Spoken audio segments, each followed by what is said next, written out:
pistachio shells, acrylic paint, glitter, scissors, board, candle, and a hot glue gun. Squirt some paint in a bag with pistachio shells.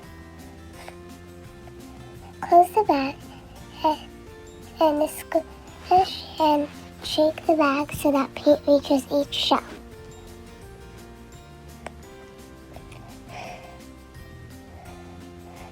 After you shake it enough, add some glitter to have shine.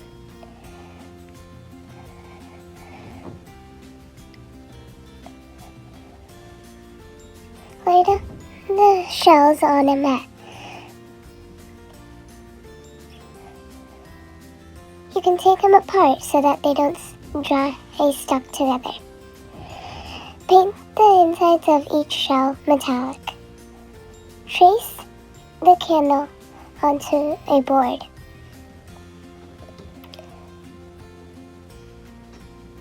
Hot glue painted shells around the circle. Make sure the bumps are on the outside. Continue this process all throughout till you reach your desired size so that you can end up with a beautiful flower.